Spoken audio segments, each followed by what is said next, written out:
بسم اللہ الرحمن الرحیم۔ شام کے حالات اس قدر سنگین ہو چکے تھے کہ اب یزید کے لیے کاروان عشق کو مزید قید میں رکھنا ممکن نہیں تھا۔ دربار میں افراتفری، گھر میں انقلاب، قید خانے میں کوحرام، عوام کے دلوں میں نفرت، اسیروں کے ذریعے یزید کی اپنے ہی شہر میں ذلت اور رسوائی، امام سجاد علیہ السلام، بی بی زینب سلام اللہ علیہا اور امام باقر علیہ السلام جیسی عظیم ہستیوں کے عظیم خطابات، غیر ملکی عیسائی اور یہودی عالم رأس الجالوت کا دربار میں قتل اور زندان شام میں معصوم بچوں کی شہادت، یہ وہ تمام اسباب تھے جنہوں نے یزید کو مزید رسوا سے رسواتر کر دیا اور اس کی حکومت کو کمزور سے کمزور تر کر دیا۔ اب اس کے پاس مزید کوئی چارہ باقی نہ بچا تھا سوائے اس کے کہ اہل بیت علیہ السلام کو زندان سے رہا کر دیا جائے، اور صرف یہ نہیں کہ ان کو رہا کر دیا جائے بلکہ ان کو حفاظت کے ساتھ مدینہ واپس پہنچا دیا جائے۔ بس اس نے امام سجاد علیہ السلام کو اپنے پاس دربار میں طلب کیا اور انہیں رہائی کی پیشکش کی، تو اس کے جواب میں امام سجاد علیہ السلام نے فرمایا، تمہاری رہائی ہمیں اس وقت منظور ہے جب تم ہماری ان 3 شرطوں کو قبول کرو گے۔ یزید نے پوچھا، تمہارے کون سے 3 مطالبے ہیں؟ امام علیہ السلام نے ارشاد فرمایا، میرا پہلا مطالبہ یہ ہے کہ ہمیں امام مظلوم کے سر اقدس کا دیدار کروایا جائے اور ان کی زیارت کروائی جائے۔ ہمارا دوسرا مطالبہ یہ ہے کہ وہ تمام مال و اسباب جو میدان کربلا میں لوٹ لیا گیا تھا وہ سب ہمیں واپس کیا جائے، اور میرا تیسرا مطالبہ یہ ہے کہ اگر تو میرے قتل کا مکمل طور پر تہیہ اور ارادہ کر چکا ہے تو اس سے پہلے اہل بیت کی تمام خواتین کو کسی قابل اطمینان شخص کے ذریعے مدینہ پہنچا دیا جائے۔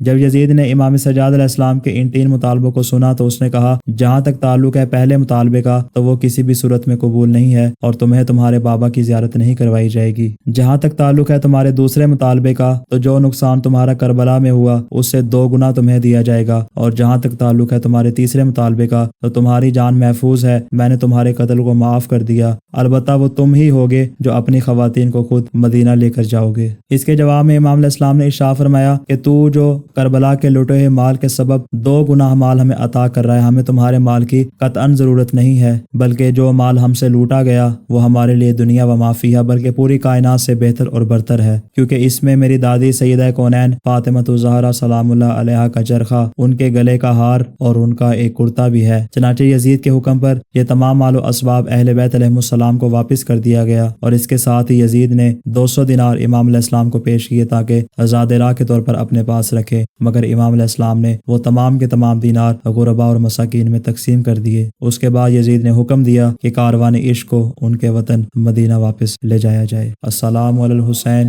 وعلی علی ابن الحسین وعلی اولاد الحسین وعلی اصحاب الحسین۔